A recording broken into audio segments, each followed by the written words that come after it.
We have a pretty good number, so we're going to make a start. As I said, Stephen Balkam with the Family Online Safety Institute. We're an international nonprofit organization that works to make the online world safer for kids and their families. We convene leaders in industry, government, and the nonprofit sectors to collaborate and to innovate new solutions in the field of online safety. Just also so you know, we're recording this so that folks who aren't able to join us, or if you want to rewatch it, you can find it at our website, fosi.org, or up at our YouTube channel. So once again, welcome to a special edition of our FOSI Briefs the Hill series, and in conversation with two leading members of Congress in the online safety space, Congresswomen Laura Trahan and Jennifer Wexton. Now, today is the one-year anniversary of the World Health Organization's declaration of COVID-19 as a global pandemic. And there are still millions of families across the country navigating distance learning, remote work, and how to balance screen time and safety while kids spend more time online than ever before. The internet has become a playground, a classroom, and taken the place of in-person gatherings and family events. We know that 2020 was full of challenges, but how will we resolve them as we enter the era of a new normal? These are just some of the things we hope to discuss this afternoon. Congresswoman Trahan of Massachusetts is a member of the House Energy and Commerce Committee, where she focuses on many aspects of technology policy, including data privacy, and has written recently about the important role of media literacy education. And Congresswoman Wexton of Virginia is the founding member of the Congressional Task Force on Digital Citizenship, where she works to empower citizens with tools, resources, and digital skills in order to engage online in responsible and safe ways. Thank you very much to both of you for being here today. Thanks for having me. Thank you. Thanks for having us. And before we begin, anything to add to your remarkable bios? Do you want to say anything about your work on Capitol Hill, or for that matter, your work at home? Well, I'll start. First, I won't add anything to my bio. I'll get to know Jennifer and me quite well during this conversation. But I want to thank you, Stephen, for organizing the panel today on this increasingly important topic. I'm so grateful for the way the Family Online Safety Institute works to get parents and caregivers the resources that they need to make decisions about how to best engage with online tools. And it's great to be speaking alongside my classmate and my friend, Representative Wexton, who has been a tremendous leader, both on the Digital Democracy Task Force and on the Kids Internet Design and Safety Act. And as a mom and a former tech executive, I'm excited to be serving on the House Energy and Commerce Consumer Protection Subcommittee, which is taking these issues head on. We just adjourned our hearing a couple of hours ago on kids online during COVID, and I'm sure we'll hit on many of the issues discussed earlier today during this discussion. And I also want to say thank you so much, Stephen, for everything that you do and for convening this meeting today. We all live in an increasingly digital world, especially during COVID. And as the mom of two teenage boys, I have seen how obsessed they are with their screens and how everything has kind of accelerated that screen time. And just as a concerned mom and as a legislator, I want to be able to use my platform and my abilities to convene with others and come up with solutions so that they're protected and that everybody can use technology and disseminate it in a responsible way. Brilliant. Well, that anticipates my very first question, which is, why is online safety important to you, both from a personal point of view, but also obviously from a representative, or in terms of our country's children? Why is this such an important topic for you? Well, I'll start with this one. This is something that I came at as a mom, seeing how our kids are just so digitally able, and so spending so much of their time online. And for me, it was also a matter of recognizing that as we all live in an increasingly digital world, it's that much more important that we teach people to engage responsibly. And so that takes place throughout the ages, not just for kids, but for young adults, for adults, and for our seniors as well. So that's one of the reasons that I worked to found the Congressional Task Force, because we wanted to take a holistic approach instead of having these silos of different groups looking at different areas. I wanted to be able to convene everybody and have a holistic approach to online safety and being able to use technology responsibly. Mm. Yes, certainly the pandemic has led to more technology use in my household. We have 5 kids. My 2 young daughters are 6 and 10, and they essentially grew up with electronic devices, but the usage has spiked dramatically this past year. They are online for learning, certainly, but more notably, these devices are their go-to during their downtime in the absence of play dates and sport. So I do think technology is the main way that my girls connect with their friends and their classmates. And I'm hearing similar stories from so many parents across the district I represent. In a year of social distancing, everything is virtual now. The play dates, dance classes, mentoring, extracurricular activities, teleparty. And of course, this speaks to the power and the promise of technology. I can't even imagine what this last year would have been like without the internet. But with that said, as a parent, not always sharing the screen with my child, it's hard to know what they're watching. Are the apps that are labeled safe for kids actually safe? What data is being collected about my children, and how is that being used? And so I do think that as Congresswoman Wexton said, as a parent, certainly we get the added opportunity of using our platform as legislators, so that we not only get to diagnose these problems, but we can offer responsible policy prescriptions that'll have a real impact on our families' lives. Well, let's stay with that. And can you speak to what the Energy and Commerce Committee is doing, and specifically the hearing this morning? Yeah, well, I think first and foremost, we know that this country needs comprehensive privacy legislation. I'm excited to be a member of the Consumer Protection Subcommittee because I believe privacy is a priority. It's a priority for Chair Schakowsky, and I'm excited to work with her on this. And as a former tech executive, privacy protections, we need them in place. They're long overdue for everyone, but especially our children. I look at the work being done right now by Senator Markey, Representatives Castor and Rush to offer updates to COPPA. But besides privacy, I'm very excited about the movement toward more child-centric technology design. The hearing that we had today surfaced all the ways that companies use persuasive design features to manipulate users, especially our children, into spending more time in their apps, making more in-app purchases, and often viewing more ads. So the KIDS Act, led by Representatives Castor and my co-panelist, Congresswoman Wexton, is a great start. Additionally, my office has been learning more about the UK age-appropriate design code, and I'm excited to potentially see more similar approaches here in the United States. We know that we have some bipartisan agreement on this. I'm hopeful that the Children and Media Research Advancement Act can get through the House. We have 97 members co-sponsored it in the last Congress, and I hope to support it if and when it comes through the Health Subcommittee. So look, I say this all the time, whether you're Democrat or Republican, all members are either parents, aunts, uncles, mentors, and I feel confident that there are other areas of agreement that we can come to on these important issues. Brilliant.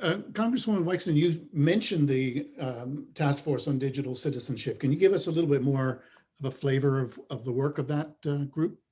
Sure. It was created to really teach Americans and arm them with the tools that they need to be responsible consumers and producers of digital content online. And as I said earlier in my introductory remarks, this really covers kids, from kids to our seniors, because for kids, a lot of it's about managing screen time and recognizing, what's healthy and what's not. For teenagers, we need to focus on things like cyberbullying and underage pictures and things that can really impact their futures, along with our with our college students and young adults about like their digital footprint and everything staying online. For our seniors and adults, recognizing misinformation and disinformation is huge. I mean, that has become even more important during a time of COVID, where COVID and vaccine disinformation is spreading like wildfire on the internet. And for our older Americans, I mean, not everything that they see on the internet is true, obviously, but a lot of the telephone scams of the past are now internet scams and email scams. So trying to protect them from spear phishing and things of that nature. And in a time like now with COVID and disinformation, it's that much more important that we be able to teach everybody to recognize, some of the ways, as Representative Trahan talked a little bit about, that you're being manipulated online, and how to recognize disinformation, and how just to take a deep breath and verify the information that you're getting. Because the way that information shows up in your feed is not about the most truthful thing or the thing that is best in the public interest. It's about what sells and what's going to get the clicks and what's going to go viral. And that tends to be the most sensational thing. So, one of the things that we're trying to do through the task force is really take a holistic approach in these times when it's so important that we do so. Let's stay with that for a second. And one thing that I heard this morning was the need to fund media literacy across the country. Is that something that you would be taking up, or your colleagues, do you think, in this Congress? Yes, absolutely. I think it's very, very important that we do that, because our schools are already doing so much, but they're a great way to be able to educate people about this as well. Things like using programs that they already have, like in Virginia, we have a family life education where they could have a digital literacy component, but we would need to help them with funding, because our schools are also kind of strapped for cash as well. So yes, that's something that I think should be a priority for us in the federal government. Yeah, I couldn't agree more. I mean, one of the early hearings that we had in the Energy Commerce Committee was fanning the flames, disinformation, and extremism in the media, which included Emily Bell, the director of the Tow Center for Journalism at Columbia University. And her testimony highlighted the challenges that consumers face distinguishing between journalism and opinion pieces that are paid for by dark money. We of course submitted questions beyond the ones that we could ask for the record, directed to Ms. Bell specifically, because we're hoping to learn more about the barriers that researchers like her face when studying the way disinformation is being spread and the role that dark money is playing in its proliferation. But these publications are disguised as local newspapers, and it can be confusing to folks who don't know that they're actually being pushed content funded by dark money, and that is completely based on lies or disinformation. So we're really focused on getting at the heart of that. It's so central to our preservation of our democracy. All right, well, let's shift gears a little bit. I mean, I find what's really interesting about this topic is there's almost a fundamental paradox at the core of it. On the one hand, we're extremely concerned about the impact, the effect of misinformation, cyberbullying, sexting, and so on, and the desire to protect our kids. And at the same time, we want to connect the kids who are not connected and to overcome the digital divide. What do you see as the best ways to close that digital divide? And with the relief bill just signed today, are you more optimistic, less optimistic? Either of you, what do you feel about that topic? Rory, why don't you start with this one? Yeah, I think it's a great topic to bring up, because I think that the data is clear on this, right? The Department of Education had a study recently. It found that the cost was a primary reason that low-income families and families with parents of low educational attainment did not have internet access in their homes. Across the country, so many of our children are actually chronically absent from their virtual schools because they don't have reliable internet connection to log in to their classes. And we've even heard stories of students and families with devices, but without internet service, they find themselves sitting in parking lots in an attempt to pick up Wi-Fi from a nearby node simply to attend school or complete their homework. should never happen. And I do think that, the 2021 Consolidated Appropriations Act that we passed late in December included $7 billion to help improve connectivity in the United States. And I do believe that there will be an upcoming infrastructure bill that will likely include even more development, because this is about making it more accessible so that we can be connected. We've seen how important telehealth is, of course, online learning, and just having equitable distribution of broadband so that we can improve opportunities for our young people. All that being said, while we're doing that, we also have to make sure that our children are protected, because we've lived a year of our kids being on their screens at unprecedented levels. And one of the questions I didn't get to ask today is, when your child is on a screen nonstop, and there's child-friendly apps like Kids Messenger. Well, what does that mean for on-ramping them onto Facebook at an age earlier than what's appropriate? And so I think we have to look at all of this as we extend broadband and we make that ubiquitous, which we definitely need and want to do. We have to also ride alongside that, with guardrails, especially as it pertains to our kids. Right. So I would just add that the digital divide, I mean, it's obviously very real, but it's not just a rural, urban and suburban issue. Because my district starts in suburbs, but it goes all the way out into some pretty rural territory. And I know that there are definitely big areas that are not covered by broadband access there. And I remember seeing it when we went and visited. I also do a lot of agritourism stuff because my district includes a lot of agritourism destinations. And the folks there, when they were checking us out, were trying to get their square to work, and they had to take their iPad over to this one corner of the shop in order to swipe your credit card and make it work. But part of the problem that we've had historically is that we don't know what we don't know, because the way that the broadband access was mapped, it was mapped by census tract. So if you had one residence or one business within a census tract that was served by high-speed internet, it showed as the entire area having that whole tract having access to internet, which is not accurate. So we did just manage to remedy that in one of the appropriations bills a while ago. But it certainly has become, out in stark relief during COVID, as kids had to, go to school virtually, and so many didn't have access. And we all heard the stories about people, parents who had to drive their kids to outside the library so that they could get, they could pick up the internet signal and try to do their schoolwork in their cars, which is obviously not a good way to learn.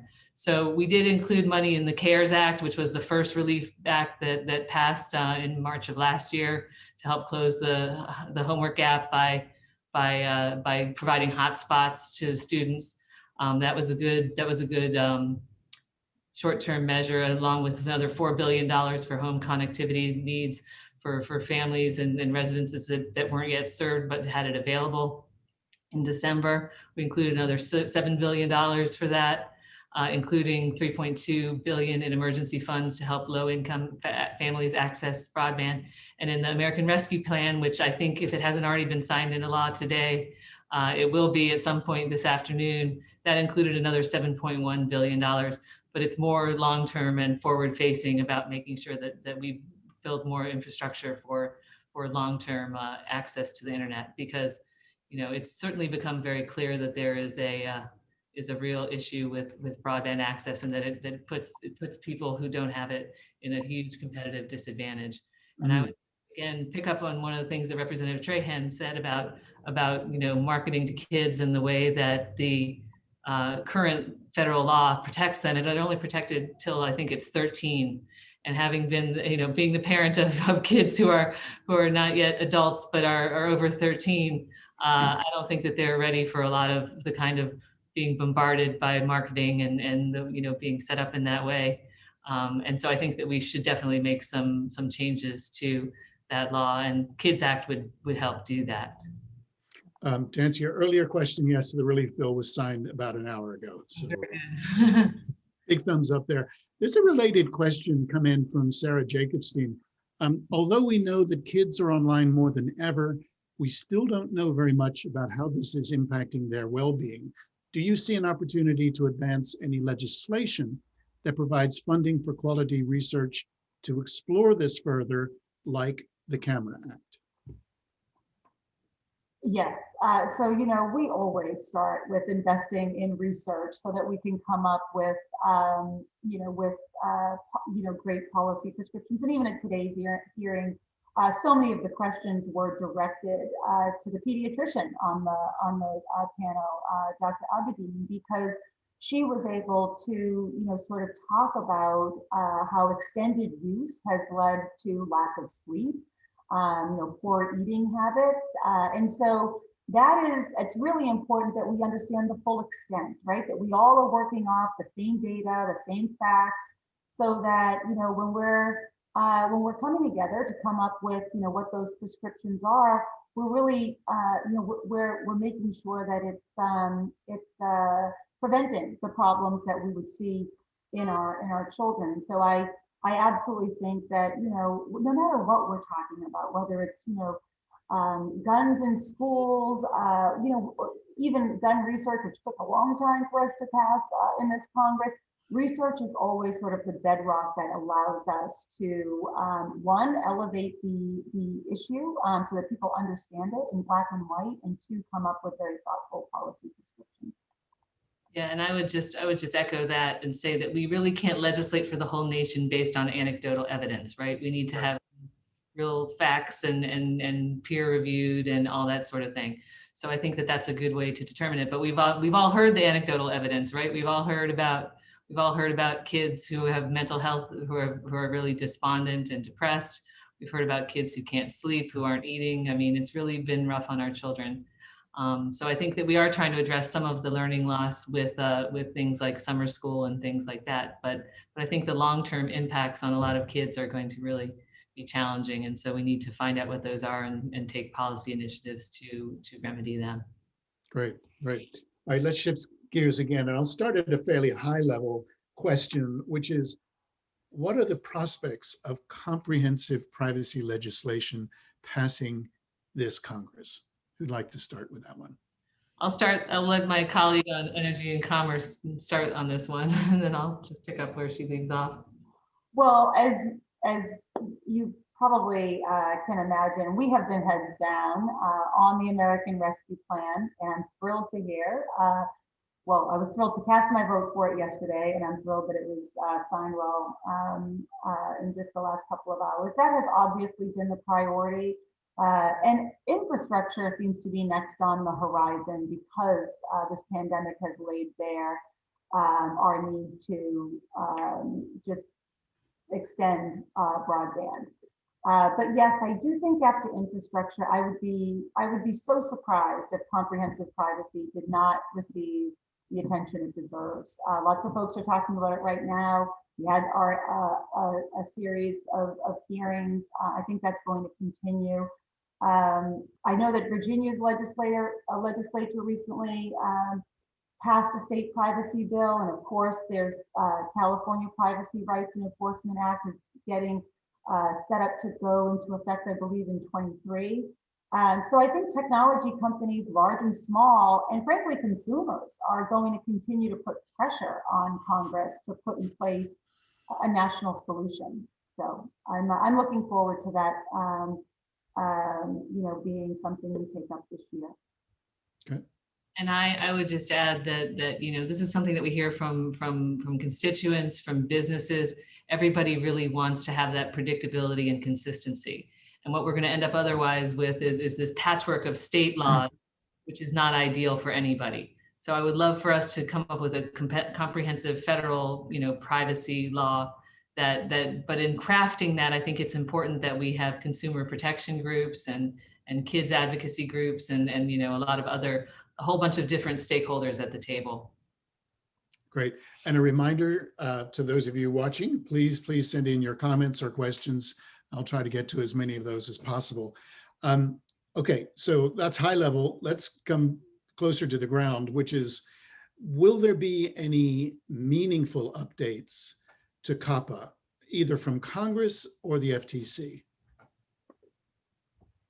Well, I think both, right? As mentioned before, I'm hopeful that we make progress on comprehensive privacy this Congress, and it is reasonable to assume that protections for children especially will be included. With President Biden's announcement of Tim Wu's appointment as special advisor and Lena Khan's nomination for FTC commissioner, I have a hard time imagining that we will not see an increase in enforcement, both for antitrust cases and privacy cases under existing laws. So, yeah, I think to answer your question simply, we should be expecting, both. And I certainly hope so. This is something that isn't and shouldn't be partisan, but a lot of things on the Hill recently have turned into partisan battles when they really shouldn't be. But this is something where I think that we can all be united as consumers and as parents and as people who want to protect our constituents. Excellent. Okay, I'm going to take another question from the audience. This is slightly off topic, but not too far. What are the plans moving forward to catch up the students who didn't learn this year for whatever reason? So our most recent, the American Recovery Act contains a lot of funding for localities to reopen their schools and then to address learning loss over the summer. And I think there's going to be a lot of discretion for each locality to come up with what their best plan is. And I think that I can speak for the jurisdictions in my district where they already are assessing those kids who are going to need that extra help. And whether it will be in person or virtual still remains to be seen, and what proportion will be what.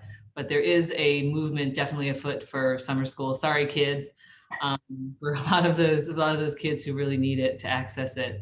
And I think that the goal would be to have as much of it in person as possible.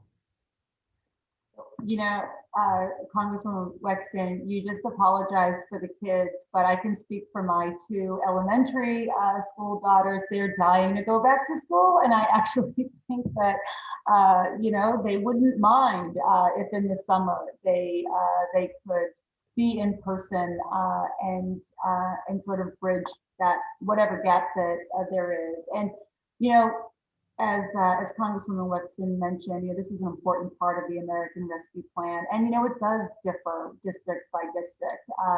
So I have a very diverse district. I have gateway cities and underserved communities that are definitely, we had kids who didn't show up, right, because they didn't have access to broadband or they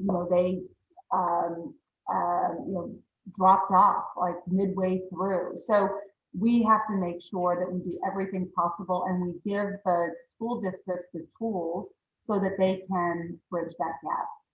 And so I do think flexibility is key, especially when you're appropriating funds to folks who are on the ground and you really understand deeply what the issues in their district are. But there's no question that we're going to have to play a lot of catch up.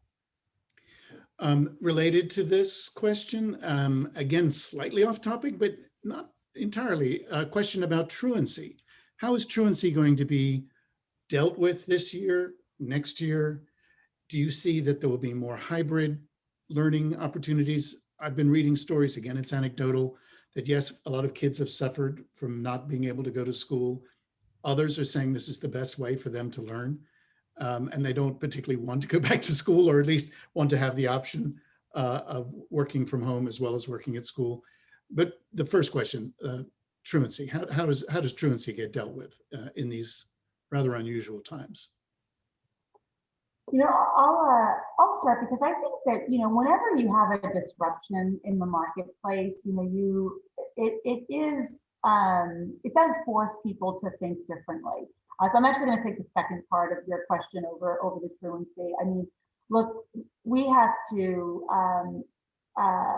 ensure that we're wringing out all of the lessons that we learned, from this pandemic, and we're doing that on the healthcare subcommittee with telehealth, and I think we're doing that, and we're going to continue to do that with what are the conditions where kids learn and kids thrive, and I think it's important to, whenever you have an inflection point like the one we're in right now, to really look at if we can deliver education in a better way so that our kids really lean into their learning. And we've got the opportunity to do that. And then look, I don't mean to use the tagline, build back better or overuse it, but that is precisely what we mean when we say that, right? We don't have to necessarily go back to everything the way we used to do it. If there's opportunities for us to improve, if there's opportunities for us to sort of learn from this disruption and deliver a better education model, we should be thinking about that, and we should be taking those lessons into effect. Okay.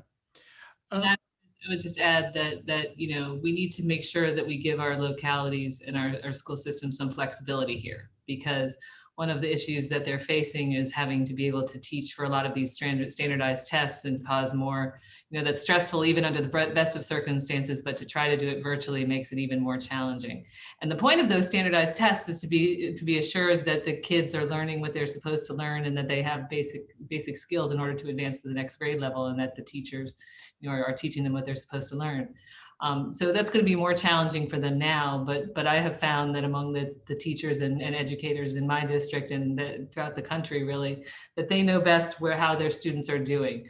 So, one of the things that when we started bringing kids back into in-person learning in my local jurisdictions, they did it starting with the kids who really had the greatest need and were not able to access the curriculum as well in a virtual capacity. And those were our special needs kids and our English language learners. So they came back even before the youngest kids. And then the youngest kids came back because same thing, that they really needed that face-to-face interaction, and then moved on to the secondary students and high school kids.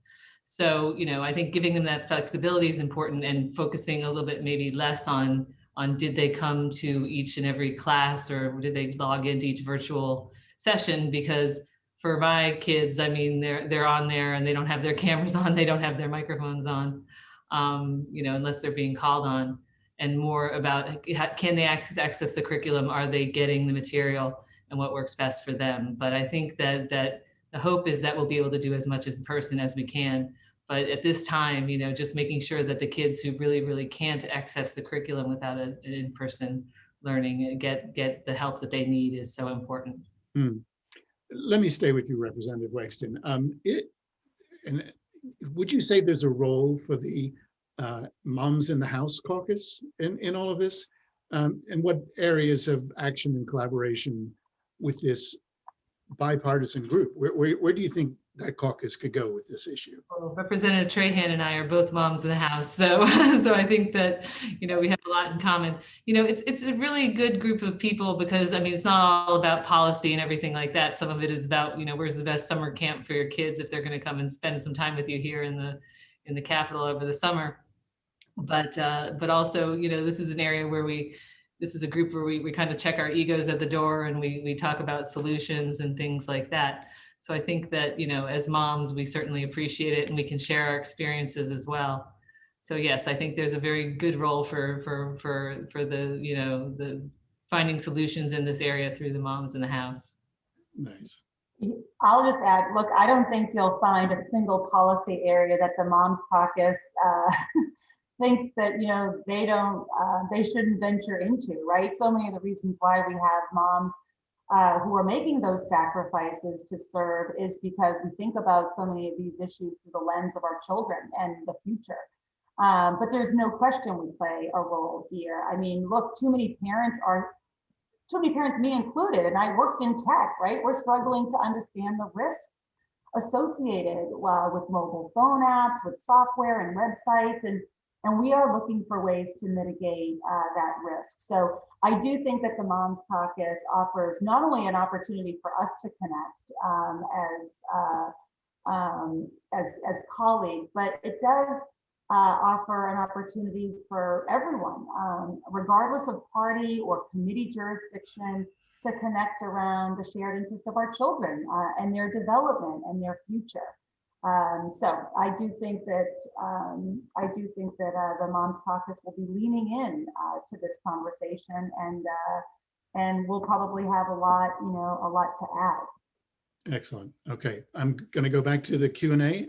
This one from a good friend of ours, Ann Collier. Representative Wexton, I wonder if your task force is familiar with Harvard Berkman Klein Center's report on Digital Citizenship Plus that looked at 35 frameworks and curricula around the world and really updated our understanding of the subject. And would the task force be willing to work with them? Well, first question, are you even aware of that work? I have not heard of that work, but I'm very, very intrigued, because if somebody's already done all the legwork to come up with different. Okay, and if you're still on, please put the link to that in the Q&A, and we'll share it with everyone. But yeah, sounds like a really great place to start. Let's deal with a vexed question that has percolated throughout. Certainly it came up time and time again this morning, but the issue of screen time and the difference between screen time and screen use. Where do you both fall out on this as an issue?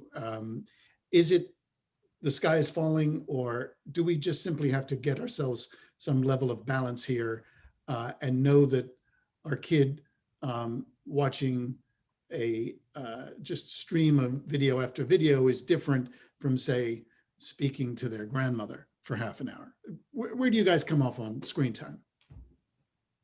Well, I'll start. I mean, I think this is the reason why you want pediatricians on the panel, so that they can make a distinction in terms of the harm or the repercussions associated with each. One of the reasons why I focus on like some of the design aspects is because if you're not watching your kid, if you're basically not sitting over my daughter's shoulder and she's watching videos on autoplay, well, it's really easy to lose track of the consumption, what she's watching, how long she's done. We all could lose track of time. I mean, there are features that just keep our kids right on these screens. Do I think teleplay is fun? I love that my daughter can watch, a Disney Plus movie or a Netflix movie with her friends, right? It's been a lifesaver for her to like be able to chat with them as they're watching. But at some point, especially when some of these apps can lead to others, right? And I use the kids messenger app as a great example. It sounds great in theory, right? Until you realize that the pull of all their friends are already there. So, it's going to be hard for me to tell my young daughter, oh no, you've got to wait to get on Facebook when all of her friends are already starting to migrate to that platform. And so I do think we have to, I like that right now we're establishing panels of diverse people who are all contributing to this conversation, and pediatricians have to, well, we all talk to our pediatricians, they're trusted provider of what we're saying, but looking at this from a research perspective in terms of usage and time, I would be very interested in hearing what is more damaging for our kids. Mm. So one of the first panels that we held as part of the task force was on kids and screen time. And I was fascinated and kind of horrified to learn about the way that we're manipulated by all these social media and media companies. So things like that autoplay function and the algorithms that they come up with to keep you sucked in, and they actually try to get you to have dopamine hits in your brain because it's like an addiction. It really is. And so that's a concern, and not all kids are able to understand that. So one of the things that we can do as parents is really just impose rules for starters. So we have a rule in our house that there's a hard stop for screen time each night, and that the phones have to be plugged in down in the kitchen. No screens in the bedroom. So keep them from doing that constant autoplay all night long. But even though my kids and I think that most kids have been spending a lot more time on their screens, I think there's other ways that they can interact online that is really beneficial. Like one of my sons has a group of friends where they get together in the evenings and they play Minecraft online, and they have a joint conference call on the telephone as well, where they all talk to each other. Now I'm okay with that because it's before the hard stop, and he's done all his homework and everything like that. But you know, when the weather gets nicer, I want to have them back on our back porch playing board games and card games, which they used to do before winter came. You know, masked and socially distanced. So I think it's a matter of finding the happy medium, but also being aware of the ways that these companies are manipulating us and you know, and trying to make sure that we spend as much time on their platforms as possible. If any of you are here in the DC area, I recommend you all get out after this session. It's a spectacular spring day outside. We have a few moments left. Representative Trahan, I did want to get back to you because I heard you mention, either it was this morning or in our early discussion, you mentioned the UK Age Appropriate Design Code. What is it? What are the highlights that you like about it? What do you think could be transferable here? Yeah, no, our team is, we're looking at it. So my understanding of the UK code is it's a set of 15 flexible standards. They do not ban or specifically prescribe, but it provides built-in protection to allow children to explore, learn, play online by ensuring that the best interests of the child are the primary consideration when designing and developing online services. And so settings must be high privacy by default, unless there's a compelling reason not to, but only the minimum amount of personal data is collected and retained. And children's data is, you know, not shared. Geolocation services, you know, are switched off by default, and nudge techniques, you know, shouldn't be used to encourage children to provide unnecessary personal data or weaken or turn off their privacy settings. So I think the code addresses issues of parental control and profiling. And let's face it, like, these are hard things for, you know, us to navigate, right? If you're a working mom, you know, all of the, whether it's monitoring and doing all the things that Congresswoman Wexton does in terms of setting these parameters of no screens in your bedrooms and they all have to go off. But then, like, while your child is watching, right, like having this sort of see like all the pitfalls that, you know, you have to navigate. And so, you know, it would be great if here, if we could actually focus on incenting, you know, design around what's best for our children, rather than the reverse and putting that burden on the parents. And I think that's, you know, I think that's what the UK code tries to get at. Excellent, thanks. Representative Wexton, in 60 seconds or less, what either respond to that or any final thoughts or words for us this afternoon? Well, I think that I'm very intrigued by this UK model, because one of the issues is, you know, you always have to opt out of all the privacy, you know, of all the sharing of your data. And I think that it should be rather that you can opt in. So especially for where kids are concerned, I think that the default setting should be to limit that access to privacy and to limit that access to private personal data as much as possible. So hopefully we'll be able to come up with something that will help us do that here in this country. All right, well, I think we'll leave it there as the final word. I want to thank you both again for taking the time out on this momentous day for all sorts of reasons, and appreciate you taking the time. We very much look forward to working with you both in your various different roles, but also in the Moms Caucus too.